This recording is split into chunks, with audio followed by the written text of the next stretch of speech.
จั่วมาไล่เลยโอ้ยเลยไปถ่ายคลิปกันเลยไม่ได้ไป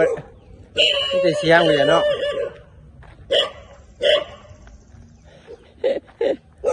แล้วมาหลายแถะนี่ต้องกดเนาะเจ้าทินไล่สูงสะอาด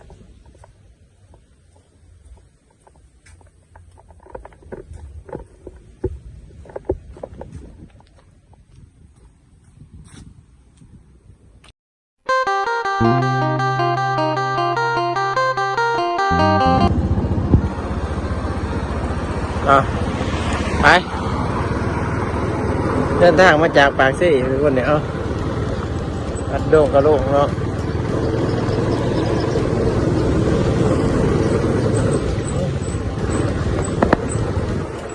นี่เป็นทางเขาวัดเดือบาทโด่งเกาะโลงที่เรียกเขาคิดว่าวัดนี้นะจะตั้งอยู่แถวของพ่อแม่ทุกคนวัดนี้มันตั้งอยู่จับไปดูนักเป็นหลักแปดไก่กับบ้านดอนคอน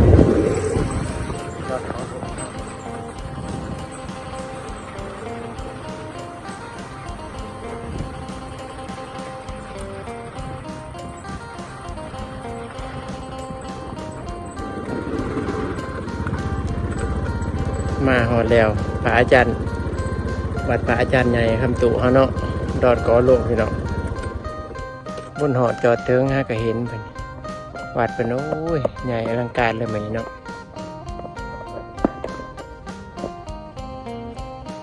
โอ้นี่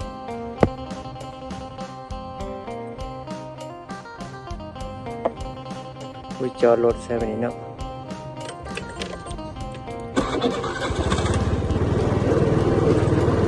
ก็ถอดรุ่นกระถินแล้วพี่น้องทุกคนเนาะแบบบริมาต้นรุ่นกระถินเขามาเอาทัดหมดเลย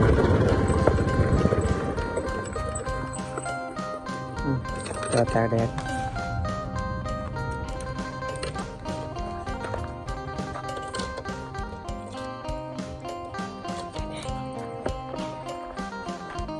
สบายดีอ่ะจู๊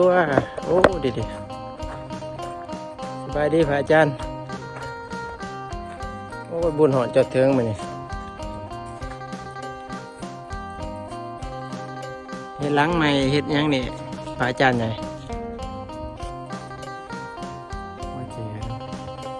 พระอาจารย์ใหญ่ขึ้นหนาคือกันคนเป็นหับแขกอีลุมผมใหญ่เนาะวัดป่ะฮะเนาะถ้าทางนี่อ้อมอันนั้นบ่อ้อมกระแพงบ่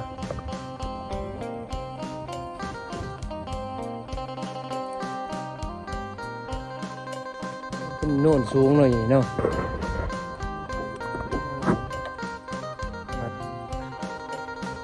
เป็นทอดกระถินแล้วเลยเนาะทุกคนเนาะเห็นแต่เขาจะลงเพจว่าสิเขามาถ่ายยังบ่ถ่ายวัดโดกระโลง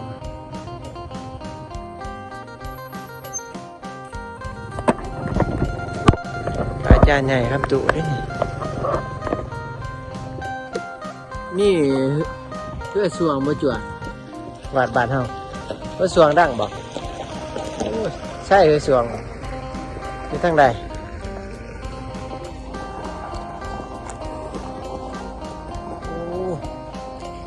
อาจารย์ใหญ่ครับตู่เนาะไปทุกคนถ้าทุกคนเนาะงานเกี่ยวส้มเป็นสถานที่วัดโดกระโลงครับช่วงเกาะโลงเลยทุกคนวัดพระอาจารย์ไหนเนาะอาจารย์ตู่เนาะอาจารย์คำตู่โอ้โหคืนนี้ได้ทุกคนวัดพระอาจารย์ใหญ่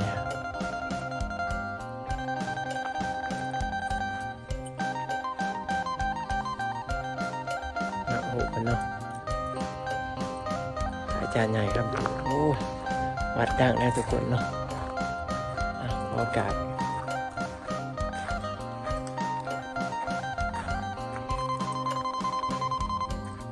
โอ้ตัวเป็นวัดใหญ่เลยนี่ เราจะพาทุกคนไปเบิ่งเหือดังเนาะนี่เนาะนาวัดเนาะสถานที่สวยสดงดงามนี่ก็เป็นวัดดังอะไรของมีสองทางเนาะทางเขาทางออก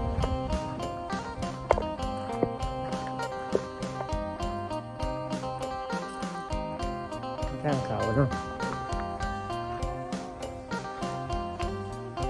อาจจะแม่นโรงเรียนของพระสงฆ์อะไรมันเป็นสร้างเนาะโครงการแสงสว่างเพื่อธรรมะจากรัฐวิสาหกิจไฟฟ้าแต่เป็นไฟฟ้าใช่โอ้นี่เป็นมาก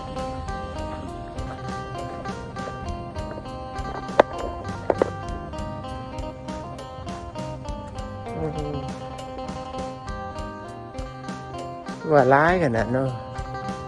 เพื่ออาจารย์คำตัวเนาะ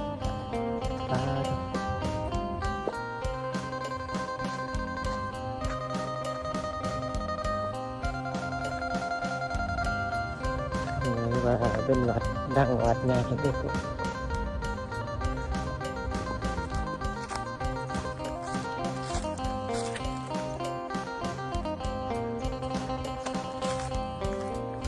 บรรยากาศก็ถือว่าเย็นดีเนาะทางวัดล้างวัด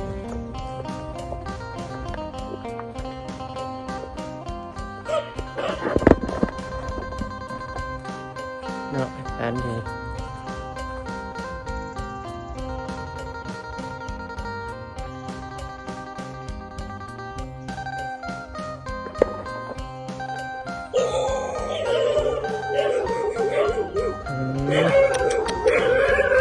จั่วมาอะไรเลยโอ้ยเลยไปถ่ายคลิปกันเลยไม่ได้เสียงเลยเนาะ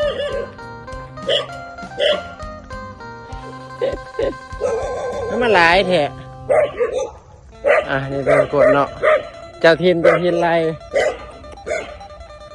โอ้ยอาจารย์สำรวจนะทุกคนนี่เนาะนี่ก็เป็นหอกองนะทุกคนเนาะหอกองห้องจั่วโอ้คือบ้าห้องจั่วเป็นสี่เลยเนาะหอกองมันจะเป็นมือพื้นเป็นช้างใหม่เจดีย์ใช่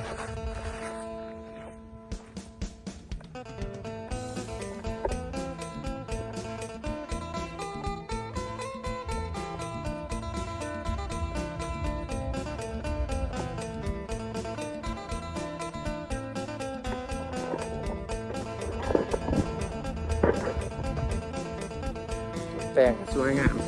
หอดแล้วทุกคนวัดดงเกาะโล่งเนาะสวยงามทุกคนเนาะวัดพระอาจารย์ใหญ่พระอาจารย์คำตุเนาะนี่เลยทุกคน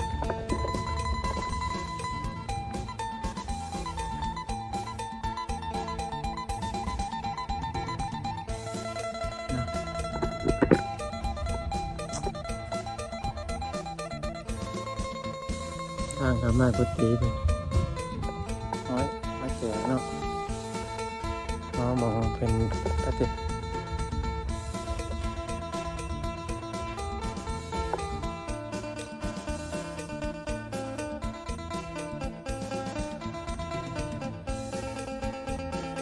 สวยสดงดงามเนาะทุกคนเนาะ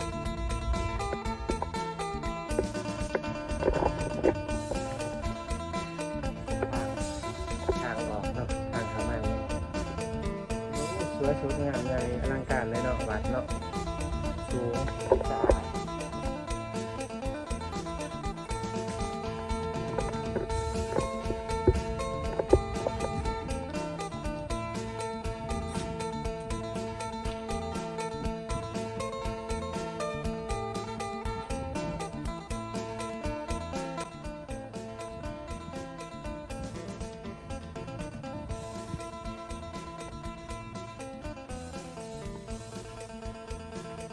ได้มองพระอาจารย์เลยประจำเนาะ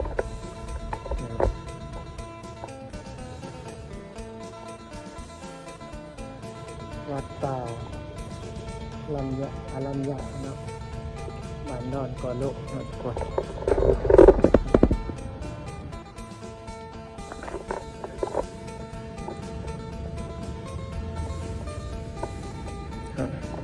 ฐานที่กุฏิมองพระอาจารย์เห็นเนาะเนาะ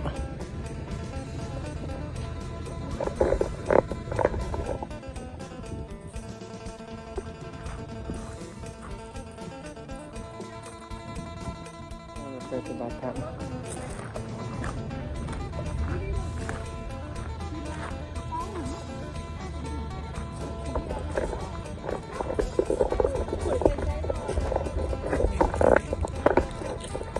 งานเอง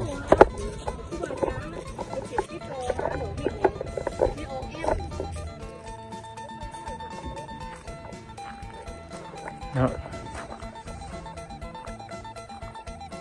อาจารย์ตุอาจารย์ครับตุเนาะทุกคนเนาะนิ้ว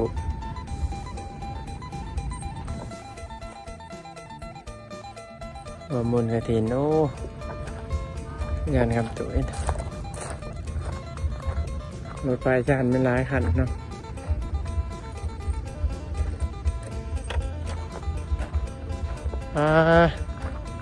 วัดจั่วใหญ่ขนาดเนาะวัดโด่งก็โลกเฮาจั่วเฮี้ยนของไรเลยก็สี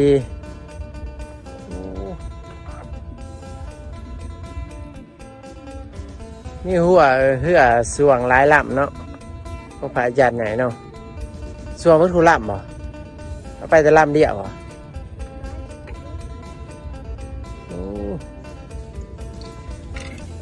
พระอาจารย์ใหญ่นอนตึกแล้วตัวใดตึกฝุ่นบ่กุดใหม่บ่มันมานอนกุดใหม่เย็นๆเนาะแล้วสร้างใหม่เลยหันคูบ้าเนาะมองคูบ้าหันมองปฏิบัติธรรมแล้วมองหับแขกแล้วเห็นไหมจ๊ะ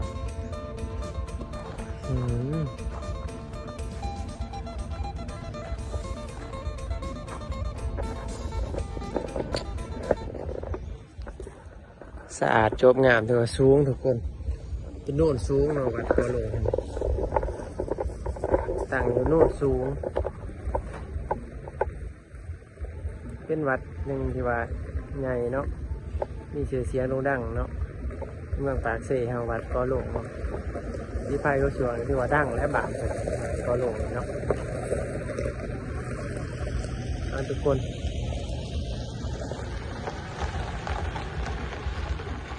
เจอกันทีมหนาเนาะบ๊ายบายเนาะ